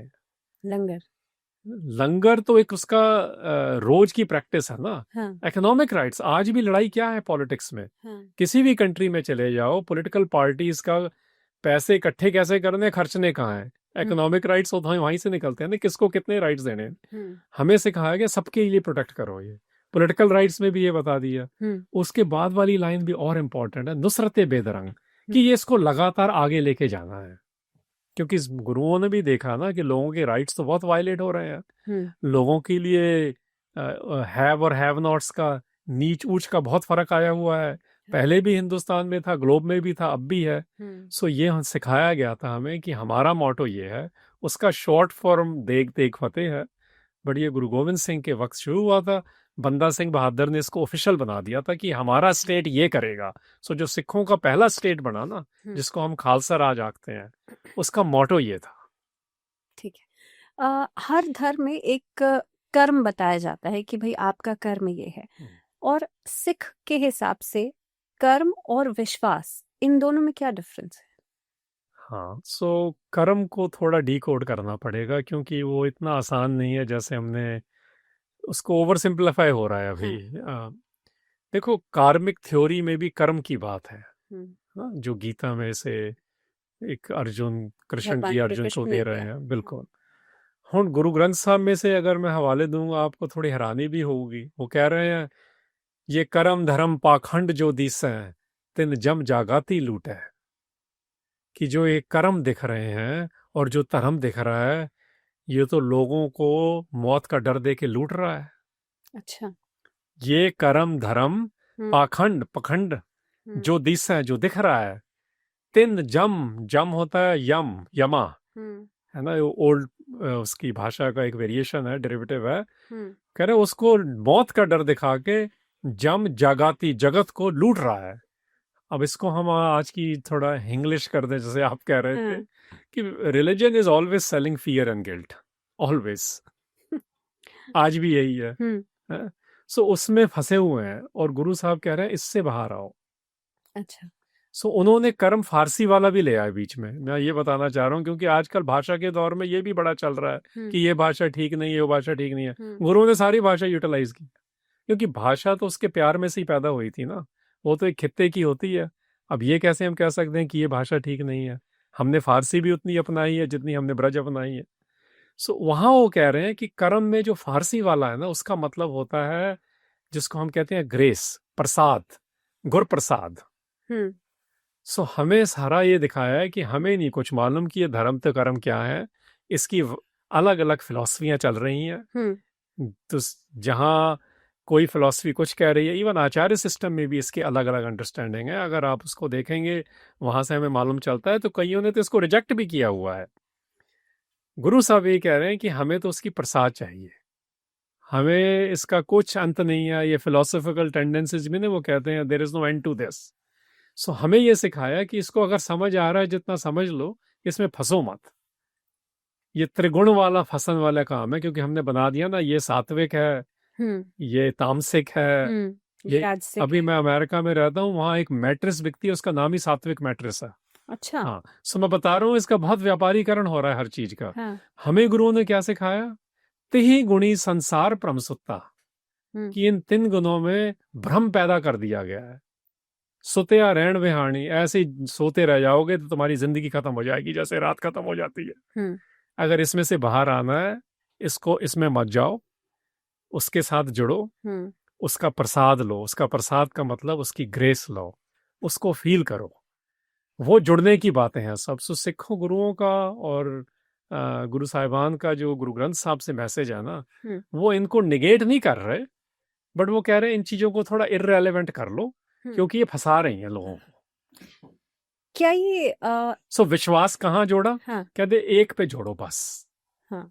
लोगों पर या लोगों को जो अच्छा सिखा रहे हैं उन पर मत जोड़ लेना, क्योंकि वो भी गिरेंगे। अच्छा। हम सब गिरेंगे, हम सब पतित हैं। हाँ। पतित पावन करने वाले को तो 100% पावन चाहिए ना। सो गुरु साहिबान मान रहे हैं कि जो हिंदुस्तानी परंपरा में है या सामी परंपरा में है, पीर पैगंबर भी, गुरु अवतार, ऋषि मुनि, सब एक्नॉलेजमेंट सबका है, बट कहते हैं जुड़ना एक से है। लेकिन विश्वास वहां है। आज की डेट में तो गुरुओं पर भी भरोसा नहीं है। आसाराम है, नित्यानंद स्वामी है, और ऐसे कई सारे और नाम हैं जिन्होंने गुरुओं का नाम बदनाम कर दिया। लेकिन क्या जो आपने बात कही ये इससे सिमिलर नहीं है कि भगवान श्री कृष्ण ने भगवत गीता में अर्जुन से कहा कि कर्म करना एकमात्र योद्धा का और सबका ही एक अधिकार भी है, और कहीं ना कहीं पे इंसान अगर कुछ नहीं भी कर रहा है, सोच भी रहा है, तो भी मानसिक कर्म तो कर ही रहा है। लेकिन फल के बंधन में अगर आप बंध रहे हो तो कहीं ना कहीं पे उसकी इच्छा से इंसान और उस साइकिल में जुड़ता चला जाता है, और कहीं ना कहीं पे डिटैचमेंट का मैसेज तो भगवान श्री कृष्ण ने भी दिया। देखो मैसेज तो सब दे रहे हैं, मैंने भी नहीं बोला कि वो नहीं दे रहे, बट नहीं, गुरु मैं गोविंद सिंह, समझना चाह रही हूँ कि क्या ये सिमिलैरिटी है कि अनासक्ति आप किसी भी चीज में ना रखें। सिमिलैरिटी काफी होती भी है चीजों में, लेकिन फिर भी फर्क होता है, क्योंकि कृष्ण जी का अपना एक नजरिया था ना, उनका एक कॉन्टेक्स्ट था। उस कॉन्टेक्स्ट में अगर मैं आखिर के तरफ जाऊं, आप गीता का सेकंड लास्ट श्लोक भी पढ़े ध्यान से। चलो वो एक विस्तार हो जाएगी बात। वो जाके द्रोणाचार्य जी से पूछते हैं एक दिन, पांडवों के हेड है, कहते हैं अब मैं क्या करूं, लड़ाई भी लड़ ली, कर्म की लड़ाई थी ना, सो कर्म कहाँ तक ले जाएगा? वो कहते हैं अब उसके ध्यान में जुड़ो। सो हमें यह बताया जा रहा है कि उसी के ध्यान में जुड़ो। जो संन्यास लेना है वो इस किस्म का लो, जो ध्यान लगाना है इस किस्म का लगाओ। क्योंकि गुरु गोविंद सिंह ने तो उनके कर्म बदल दिए जिनको कहा जाता था कि तुम्हारे कर्म में है ही नहीं कि तुम लड़ सकते हो, तुम्हारे कर्म में है ही नहीं कि तुम शास्त्रीय संगीत गा सकते हो। हमारे तो वो बन गए कीर्तनीय। सो इसलिए हम आज की लैंग्वेज में से कहेंगे डिसरप्ट किया उन्होंने इन सिस्टम्स को। गुरु साहब किसी भी चीज को कंडेम नहीं करते, वो लोगों को जोड़ रहे हैं, बट वो डिसरप्ट जरूर कर रहे हैं, रीडिफाइन कर रहे हैं कि मेरे लिए वो क्या है। जिनको वो अच्छा लगा, वो मोस्ट लोगों को अच्छा ही लगा था, किसी किसी को नहीं अच्छा लगा तो वो नहीं माने। बट गुरुओं का उनके साथ कोई वैर विवाद नहीं, बिकॉज हम निर्भय हैं। वो फियरलेस तो आपको दिख रहा है, आपने भी जिक्र किया, बट उसके साथ निर्वैर भी है कि हमारी एनिमोसिटी, हमारा वैर, हमारा एनिमी भी कोई नहीं है। हमारी लड़ाई आइडियाज की लड़ाई रहती है हर वक्त। हरिंदर जी, कभी भी किसी भी गुरुद्वारे में हम जाते हैं तो वहाँ पे हमेशा लंगर प्रसाद के रूप में हमेशा मिलता है, और ये एक सेवा भाव दिखाता है कि आप कभी भी जाएंगे, कैसे भी जाएंगे, वहाँ पे आपको आश्रय जरूर मिलेगा। ये सेवा भाव से क्या मिलता है, यानी कि इंटरनल क्या फोर्स मिलती है? हाँ, ये आपका सवाल बहुत अच्छा लगा। आपने इंटरनल की, एक्सटर्नल तो सब दिख रहा है ना। देखो, सेवा को अगर हम उसकी निरुक्ति देखें, ये इसमें दो मीनिंग है, एक अंदर का है, एक बाहर का। जब हम पहली बात करते हैं, सेवा का मतलब है उपासना, और दूसरा है जो हम फिजिकल सेवा कर रहे हैं। सो उपासना क्या है? जुड़ने की बात है ना। सो गुरुओं ने बड़ा क्लियर किया हुआ है वाणी में कि अगर सेवा कर रहे हो ना, पहले जुड़ो। क्योंकि अगर वैसे ही कोई सेवा करता है, वो फ्रस्ट्रेट भी हो जाता है कि मैंने तो इतना काम किया, लोगों की सेवा की, क्योंकि वो जुड़ा नहीं है अभी। हमें जोड़ने के लिए, ह्यूमिलिटी, निम्रता में लेके जाने के लिए गुरुद्वारों में इतनी सेवा करवाई जाती है। अगर वो निम्रता नहीं आई, इसका मतलब है हम जुड़े नहीं, फिर वो सेवा भी नहीं हुई। इनफैक्ट गुरु साहब ने तो ये भी किया था, कह दिया, सेव कीती संतोखी जिन्हीं सच्चो सच ते आया। कहते सेवा करने के बाद तो संतोष आ जाता है, संतोष जिसे हम कहते हैं, contentment. Contentment is much higher than happiness. Happiness हमारी टेम्पररी है ना, ऊपर नीचे होती रहती है, कुछ मिला तो, बट ये तो रहता ही है, जाए एक बार आ जाए संतोष। कहते वो कब मिलता है? जब सच को ध्याते हो। और उसके अखीर में लिख दिया उन्होंने, पौड़ी है, गुरु नानक साहब की ही है ये। कहते मत थोड़ी सेव गवाई है। सो आपकी सवाल का जवाब मैं वाणी से देना चाहता हूँ, क्योंकि वो हमारा प्राइमरी कॉन्टेक्स्ट है, टेक्स्ट है। वो कहते हैं क्योंकि हम सोचते इतना छोटा है कि जो सेवा भी करी होती है वो भी व्यर्थ हो जाती है। इसलिए हमें जोड़ा है। सेवा का मूल मकसद है जुड़ना, उपासना।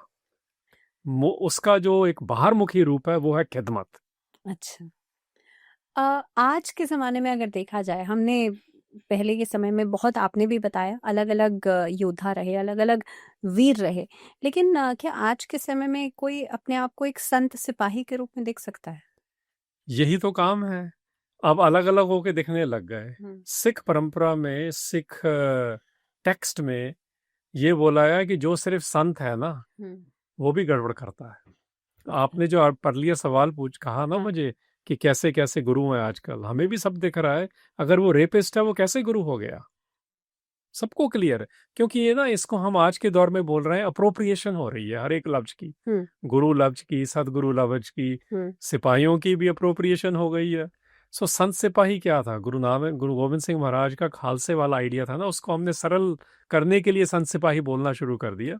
गुरु गोविंद सिंह ने तो खालसा ही बोला है, डायकॉट भी खत्म की है कि जो जुड़ा हुआ है तो ये कर रहा है। उसके दो पहलू निकले, एक संत है, एक सिपाही है। By the way, Guru Nanak साहब ने भी यही कहा है। अच्छा, आपको मैं बताता हूँ, मीर पीर, मीरी पीरी भी आपने सुना होगा, सिखों में वर्ड यूज होता है। और पीर कौन है? जिसको हम स्पिरिचुअलिस्ट कहते हैं। ये इस्लामिक ट्रेडिशन से वर्ड आया है, पीर। पीर बाबा करके। है? और मीर कौन होता है? वो आमिर से आया है, जो पॉलिटिकल हेड होता है। अभी भी यूज होता है ये टर्म।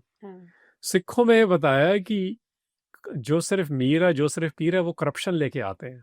गुरु नानक ने आप देखा, कहते इतने पीर इकट्ठे हुए थे जब बाबर ने अटैक किया, उस दिन उन्होंने अपना मैजिक क्यों नहीं दिखाया? आज मुगलों को अंधा करके दिखाओ ना।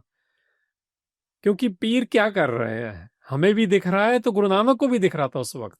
आपको मैं एग्जैक्ट लाइन में जो बताऊं, उसको बाबर वाणी कहा है सिख परंपरा में। वो 4 शब्द हैं गुरु नानक साहब के। अच्छा। वो कह रहे हैं, कोटि हूँ पीर वर्ज रहाए जा मीर सुने ताया। कोटि, कोट, अनेक, वैसे लिटरली मीनिंग है ना, मतलब अनेक। कहते इतने स्पिरिचुअल थे अनेक, जब वो एक पॉलिटिकल हेड आया, मीर बाबर के रूप में, खुरासान से आया था ना वो लिखा है उन्होंने, खुरासान खसमाना किया, हिंदुस्तान डराया। पहली बार हिंदुस्तान लफ्ज वहां आया है। सो हमने तो इन चीजों को इकट्ठा किया है डॉक्यूमेंटेशन के रूप में। गुरु नानक साहब ने, वो गुरु ग्रंथ साहब में ये चीजें हैं। अच्छा। कि वो जुड़े हुए हैं ना, इसलिए वो बोल रहे हैं। जब उस वक्त अटैक हुआ, अटैक में भी बाय द वे ये बहुत हमने इसको ना बना दिया आजकल की ये मुसलमानों की प्रॉब्लम है, नहीं। लोधी डायनेस्टी वाले भी मुसलमान थे ना जहां अटैक हुआ। अच्छा। सो दोनों ही मुसलमान थे। वो तो हाँ। बता रहे हैं कि ये सत्ता की लड़ाई है। सत्ता की लड़ाई में वो अपनी घरवालियों जो मुसलमान है, हिंदवाणिया वर्ड वहां यूज हुआ, राजपुतानिया यूज हुआ, ठकरानिया यूज हुआ, अच्छा। कि सबकी वुमेन को वायलेट किया जा रहा है इनकी अय्याशी में, इनकी सत्ता के मदहोश में है ये। सो सिखों में ये चीजें ऐसे डाली हुई है कि अकेला संत है वो भी करप्ट हो जाएगा। संत परंपरा में बड़ा कुछ देखने को मिल रहा है। बंद की गुरु ग्रंथ साहब में तो ये भी लिख दिया, ये हर के संत ना आखी है, बानारस के ठग। क्योंकि कोलोकियल में आता है ना कि ठग भी वहां पर थे, संत भी थे। कहते वो देखने में संत लग रहे हैं ठग। गुरु साहब ने ही लिख दिया, ये गुरु ग्रंथ साहब में ही है। हाँ। सो सिपाही भी ऐसे ही होता है, जो सिर्फ लड़ने के लिए आप पैसे दे के भी करवा सकते हो, पावर में भी करवा सकते हो। हाँ। सो गुरु ने ये बताया कि अपने अंदर ये दोनों गुण लेके आओ। जिसके अंदर में संत या साधु जाग गया, जिसके अंदर सूरा या सिपाही जाग गया, उसे कौन गुलाम बनाएगा। जी। और ये सत्ता की लड़ाई तो आज भी यार प्रेजेंट भी यही चल रहा है, तो इसमें धर्म से इसका कोई लेना देना नहीं है। लेकिन हाँ, धर्म के नाम पे वो चोला ओढ़ के उस तरीके की लड़ाई जो है वो डेमोन्स्ट्रेट की जा सकती है। लेकिन जैसे कि हिंदुइज्म में बताया जाता है कि अब कल की भगवान जो हैं वो अवतार लेंगे। क्या सिख में भी कि अगले कोई गुरु होंगे, या जिस तरीके से गुरु ग्रंथ साहब हैं उन्हें बता दिया गया है कि ये इटर्नल है, ये अंतिम है, क्या ऐसा कोई है? बिल्कुल है जी।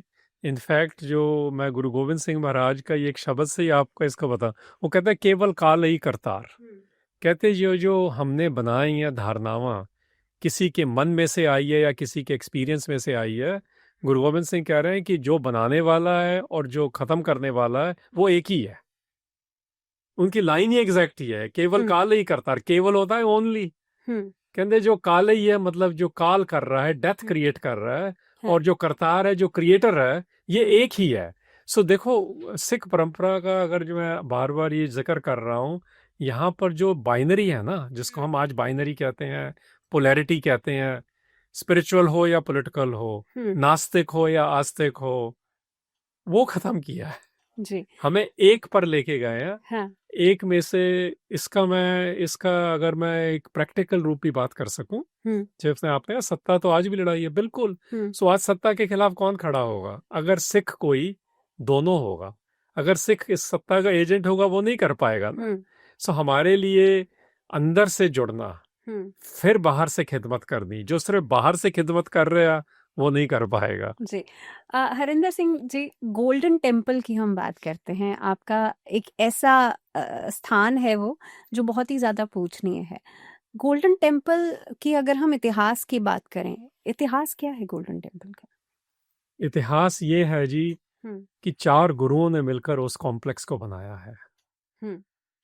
उस कॉम्प्लेक्स का नाम उन्होंने कभी गोल्डन नहीं रखा। ये महाराजा रंजीत सिंह ने जब गोल्ड डोनेट किया उस वक्त हुआ है, लेकिन 1833 में। उसकी 4 जो एंट्रेंसेस ओपन है वो इसीलिए। वो मैं आ रहा हूँ वहाँ। हाँ। सो गुरुओं ने क्या बनाया, मैं उस तरह जाऊंगा। जो गोल्डन हो गया ना, मैं कहूंगा उसको थोड़ा साइड में रखें। अच्छा। क्योंकि गोल्ड ही चमक रहा है, फिर वही दिख रहा है ना। गुरुओं ने गोल्डन नहीं बनाया था। अच्छा। गुरु साहिबान ने अपने गुरु ग्रंथ साहब में इसका जिक्र किया है। हाँ। कि ये तो हरि मंदिर है, ये तो दरबार है, ये तो अमृतसर है, ये तो रामदासपुर है। मैं क्यों बोल रहा हूँ ये 4 लफ्ज? क्योंकि उन्होंने चारों यूज किए हैं। हुण हरि मंदिर क्या होता है? लोगों का आइडिया था कि हरि कहाँ रहता है। कहते हैं यहाँ रहता है, लेकिन ये सबके लिए खुला है। वो 4 दरवाजे, 4 कॉर्नर इसलिए हैं। मंदिर और मस्जिदें और स्टीपल्स, चर्चेज आपने देखा ऊपर होते हैं सब, ये नीचे है। बट यहाँ जिसने आना है वो ह्यूमिलिटी में आए। अच्छा। 4 दरवाजे हैं लेकिन रास्ता एक ही है।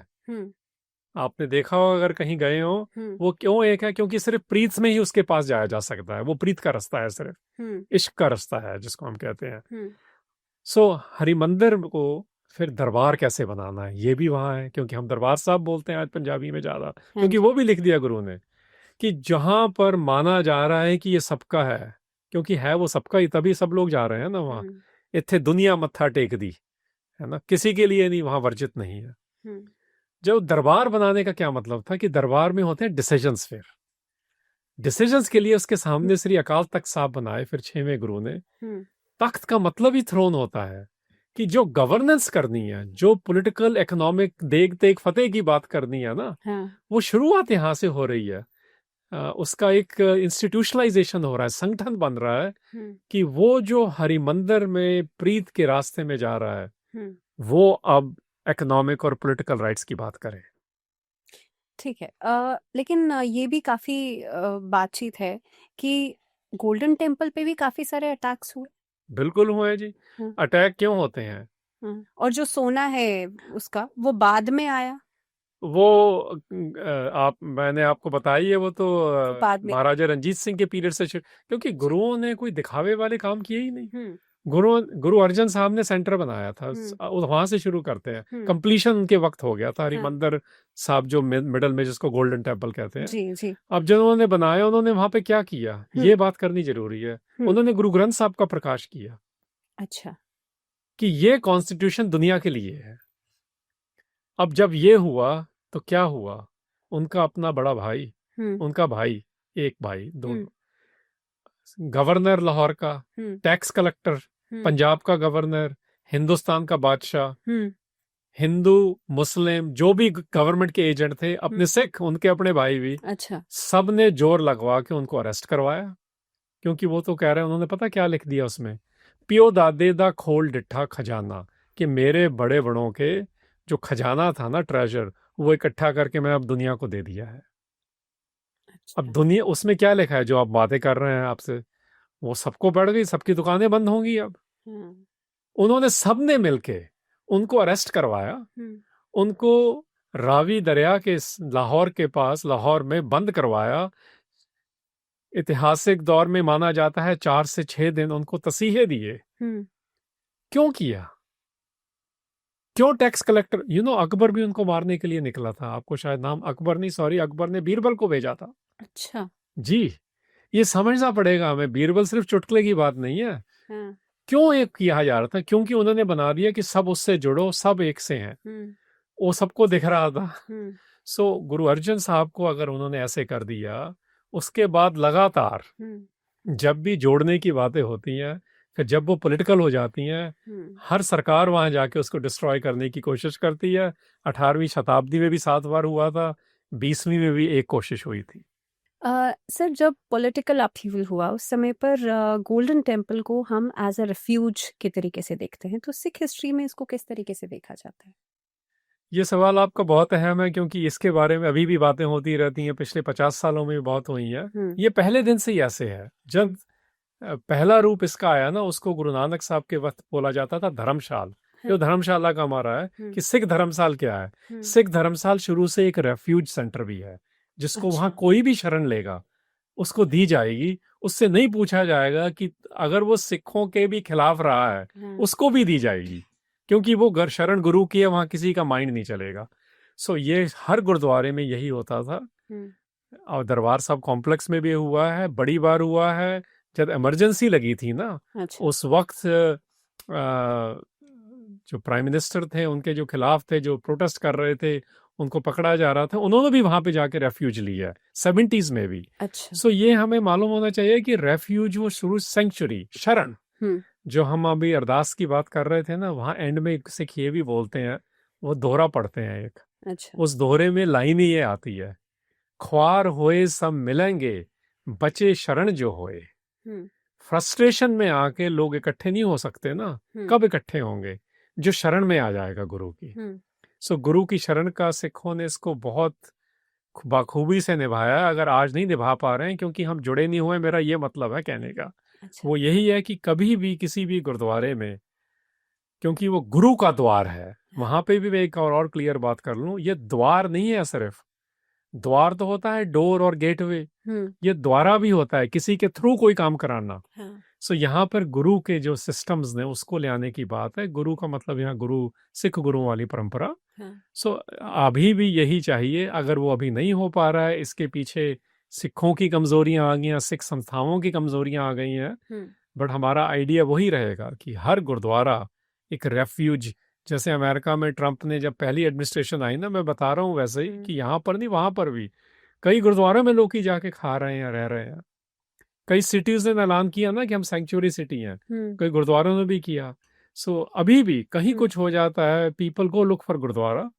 वो हमारी साइकी में अभी भी है। अगर हम उसको 100% नहीं कर पा रहे पूरा, उसके पीछे हमारे भी कुछ नई जुड़ने के कारण कर पा रहे हैं। अगर जुड़े होंगे, वो हर वक्त रेफ्यूज सेंटर, सैंक्चुअरी सेंटर, शरण के लिए रहेगा ओपन, हर एक के लिए। सर, लंगर में अक्सर ये देखा जाता है कि कोई हायरार्की नहीं होती।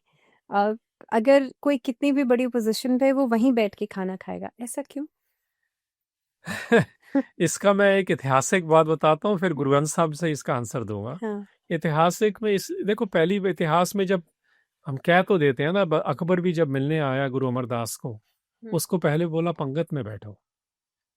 सिखों में आजकल लंगर बाद में हो गया, पर लंगर 24 घंटे होता था। अभी जहां पर भी अफोर्ड कर सकते हैं आप देखोगे 24 घंटे ही है, क्योंकि लंगर तो खाना ही है ना, वो तो हंगर प्रॉब्लम है, उसको सॉल्व करने के लिए है। उसका कारण ये था, ह्यूमिलिटी में आओ पहले। अगर एक जगह बैठ के आजकल कोई बिजनेस करता हो ना, बहुत टफ कॉन्वर्सेशन करनी हो, हम क्या कहते हैं कि लेट्स गो ओवर लंच। थोड़ा नॉर्मलाइज करना होता है, टेंशन घटानी होती है। दूसरा, हिंदुस्तानी परंपरा में तो वैसे ही ऊंच नीच बहुत था। जात प्रथा के सामने रख लो, विमेन को, महिलाओं को अबला तक आखा जाता था। अबला का मतलब इसके पास स्ट्रेंथ नहीं है। तभी हमारे माई भागो भी आई ना, वो लड़ी आगे आके कि नहीं करेंगे, ये सब ट्रेनिंग्स हुई थी। सो उसको एक क्रिएटिवली सॉल्व किया जा रहा है। हम किसी को नहीं कह रहे कि आप अपने घर में क्या करते हो, बट जो गुरु के घर में आएगा, वहां सब नानक उत्तम नीच ना कोई लिख दिया जपजी साहब में, फिर वो प्रैक्टिस में आ गया। सो ये है ऐतिहासिक एक्सप्लेनेशन। गुरु ग्रंथ साहब में लिखा है कि गुरु नानक साहब ने सबसे पहला लंगर शब्द का दिया। लंगर का मतलब है डिस्ट्रीब्यूशन, फूड नहीं है। अच्छा। शब्द का लंगर दिया। शब्द क्या है? ज्ञान। जहां पर जो हमारों को जोड़ने के लिए उत्सुक करे, इंस्पायर करे, है ना। फिर जो जुड़ रहे हैं, वो गुरु ग्रंथ साहब में आया, भूखे भगत ना कीजिए। अब खाने के लिए भी चाहिए ना, नहीं तो आप लेके मांगोगे हर एक से, कहते वो भी इंतजाम करके दो। अच्छा। सो इसलिए वो दोनों साथ आ गए। सो इक्वलाइजेशन हो रही है, हंगर की बात हो रही है, बट शब्द का लंगर में हमारी आजकल थोड़ा कम चल रहा है। वो उसको दोबारा गुरु साहब ने लिखा है, गुरु ग्रंथ साहब में लिखा है कि पहला लंगर शब्द का ही है।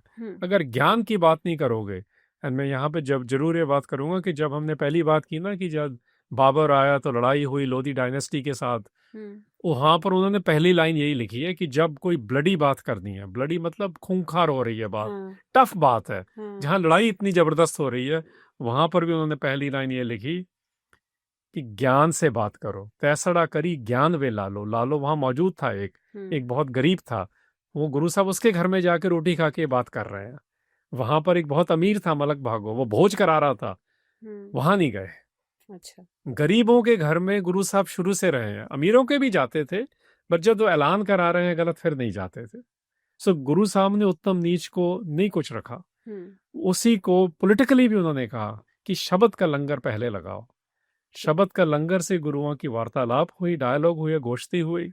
उसके बाद ये लंगर तो सभी को दिख रहे हैं, बट शब्द का भी कम दिख रहा है। उसको पुनर्सुरजीत करने की कुछ कोशिशें चल रही हैं। सर, खालिस्तान क्या है? खालिस्तानी आपकी नजर में कौन है? मेरी नजर में कौन है वो तो सेकेंडरी है। प्राइमरी बात करें, क्योंकि एक ये हवा भी बना हुआ है। मैं भी देख रहा हूँ, मैं अमेरिका में ही रहता हूँ, कि बाहर क्या है। यहाँ पर भी मैं देख रहा हूँ कि टीवी चैनल वाले भी किस बाइट को लेके क्या बात कर रहे हैं, है ना। ये चल रही है ना, टीआरपी के भी केसेस हैं, या एमईए ने बोला होगा, पता नहीं क्या कारण है जी। देखो, खालिस्तान लफ्ज, पहली बात तो यहाँ पे सबको समझने की जरूरत है। इलेक्शन कमिश्नर ऑफ इंडिया ने भी इसको इलीगल नहीं बोला हुआ।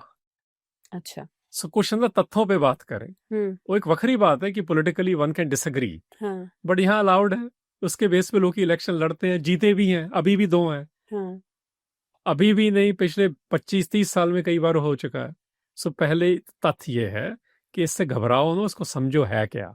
दूसरा, ये 80s का वर्ड नहीं है, 80 के 4 के बाद नहीं आया। ये जब सर जॉन साइमन कमीशन आए थे ना, अच्छा। उसके बाद बात चल रही थी कि यहाँ पर 3 कौमें हैं, एक हिंदू है, एक मुसलमान है, एक सिख है। सिखों का अपना राज था रंजीत सिंह का, जो अखीर राज था जिसको उन्होंने एनेक्स किया पंजाब में। इसका क्या किया जाए? उस दौर में 1940s में पहली बार वर्ड आया था खालिस्तान। अच्छा। डॉक्टर वीर सिंह पट्टी हैं, उनका लंबा आर्टिकल है अंग्रेजी में, उसमें वर्ड यूज हुआ है। मतलब ये कि जब पंजाब की बात चल रही थी, वहाँ 4 नाम चल रहे थे कि अगर वो अलग होगा देश, क्योंकि वो चल रही थी बातें सारी, उसको पंजाब बोलेंगे, महापंजाब बोलेंगे, सिखिस्तान बोलेंगे या खालिस्तान बोलेंगे। अच्छा। सो ये है उसकी पिछोकड़ और आज की बात। देखो, बाकी जो पॉलिटिकल बात समझने की इसमें ज़रूरत है कि 84 में बड़ा कुछ हुआ, बट 84 से पहले भी हुआ था। कई चीज़ें अभी भी खुली हैं। अब मैं यहाँ पर रिलेशनशिप के लेवल पे बात करूँगा। देखो, अगर कोई रिलेशनशिप खराब हो जाए ना, आप उसको सॉल्व नहीं करोगे, ऊपर से ही मल्लम लगाओगे, फिर कुछ नहीं होता। ये तो दो जिनकी आपस में पर्सनल रिलेशनशिप हो, इंटीमेट हो, खराब हो जाए, ऐसे ही होता है ना। वो एड्रेस नहीं हो रही बात। अगर किसी चीज को एड्रेस करना, वो पॉलिसी से ही करोगे ना। पॉलिसीज तो कोई आई नहीं रही एड्रेस करनी। मैं पंजाब की कई सरकारों और जत्थोदारों के साथ भी बात पढ़ता रहा हूँ कि भाई आप इसको एड्रेस ही नहीं करवा रहे। हिंदुस्तान में भी दिल्ली में जो सरकार है या यूनियन गवर्नमेंट में जो हेड कर रही है, इसका लेक्चर में तो आ गया अब पिछले कुछ सालों से, बट इसका जो स्पष्टीकरण भी नहीं हो रहा, पूरा पॉलिसी में नहीं आ रहा। एड्रेस करना जरूरी है। ग्रीवेंसेस कहते हैं जिसको अंग्रेजी में, कुछ दुख दर्द हैं वो तो चल रहे हैं। फिर होता क्या है कि वो सियासतदान उसको फिर अपने तरीके से यूज कर लेते हैं, कभी किसी सत्ता के नाम पे, कभी किसी पार्टी के नाम पे, और कभी खालिस्तान की पॉलिटिक्स पे भी। बट इस बात यह है कि सिखों की और पंजाब की ये दो चीजें हैं, वो इकट्ठी हुई हैं। उसके लिए खालिस्तान वर्ड यूज हो रहा है, बट एक्चुअल बात क्या है कि कुछ सिखों की ग्रीवेंसेस हैं, कुछ पंजाब की ग्रीवेंसेस हैं, पानियों को मुद्दों के लेके अभी भी चल रही है ना। कुछ हैं जो ह्यूमन राइट्स वायलेशन की चल रही हैं। अभी पिछले 3-4 सालों में 15 केसेस के करीब सीबीआई ने शुरू कर दिए, जो 20 साल पहले शुरू किए थे, वो चल नहीं रहे थे। अच्छा। ग्रीवेंसेस को एड्रेस करना जरूरी है। फिर स्टेट अलग हो या ना हो, क्यों मांगा जा रहा है, ये बात एड्रेस नहीं हो रही है। ठीक है, मेरा आखिरी सवाल आपसे, निहंग का क्या रोल है सिख कल्चर में? निहंग भी एक ऑर्डर है जी हमारा। इसको पुराने शब्दावली में कहा जाता था अकाली निहंग। अच्छा। अभी अकाली एक पार्टी बन गई है, इसलिए वो कुछ और बन गया उसका। आप हमने पहले भी बात की ना कि जैसे गुरु और सदगुरु और लफ्ज संत भी सब, उसकी अप्रोप्रिएशन हो रही है। सो इन लफ्जों की भी हो चुकी है, क्योंकि अब तो पॉलिटिकल पार्टियों ने अपने अपने निहंग भी रख लिए हैं। मैं सीधी बात स्पष्ट रूप में बोल रहा हूँ। पर कौन थे निहंग? अकाली निहंग था वो। अकाली निहंग वो थे जिन्होंने चढ़ती कला में रहे हर वक्त, खालसे का एक निखरा हुआ रूप। अच्छा। जब 18वीं शताब्दी में 2 बार नहीं 7 बार घोषित हुआ जी कि सब खस्से खत्म कर दिए। बहुत बड़ी बात है ये घोषित करना। 1712 में फर्रुखशेर ने पहली बार किया था ये। फर्रुखशेर ने बंदा बहादुर को मारने के लिए और सिखों के मारने के लिए, आप मानोगे नहीं, मैं झांसी के साथ ओरछा है, मैं राजस्थानी लेटर्स पढ़े हैं मैंने, जिसमें ये लिखा हुआ है कि ओरछा के राजे को बुलाया बुंदेलों को कि पंजाब में जाओ, बंदा सिंह बहादुर को पकड़ो और मारो। अच्छा। तो जब वो दौरान चल रहा है 1712 से लेके 1764 तक, उस दौरान 6 और 7 ऐसी एक्सटर्मिनेशन कैंपेन्स हुई। उनके खिलाफ जो लड़ रहे थे ना, वो थे अकाली निहंग। अच्छा। जो कहते हैं जंगलों में रहते थे, कोई भी इन्वेडर आ रहा, उनको पता ही लगता था लड़ना कैसे है। वो लूट के जब हिंदुस्तान को जा रहे होते पंजाब से, उनको इनके साथ लड़ना पड़ता था। हम कह देते हैं वो सिख था, खालसा था, उनका एक स्वरूप कह लो, वो अकाली निहंग थे। वो उनकी वोकेबलरी, उनकी शब्दावली भी बहुत अजीब सी, हमको अजीब लगती है, बहुत पॉजिटिव थी, जिनको हम कहेंगे। उनको खाने के लिए कम होता था ना, वो कहते थे लंगर मस्त हो गया। अच्छा। किसी को कोई घायल हो जाता था, वो आधा फुल्का मिलता ना, वो कहते वो फट्टड़ हो गया। अच्छा। एक होता तो कहते थे 1.25 लाख है। छोले खाते तो कहते बादाम खा रहे हैं। सो जी, ये वोकेबलरी क्या है कि आपके रिसोर्सेस कम हो सकते हैं, आपका स्ट्रेटेजिकली फाइनेंशियली फिजिकली डिफीट किया जा सकता है, बट आप वो मान नहीं रहे हैं।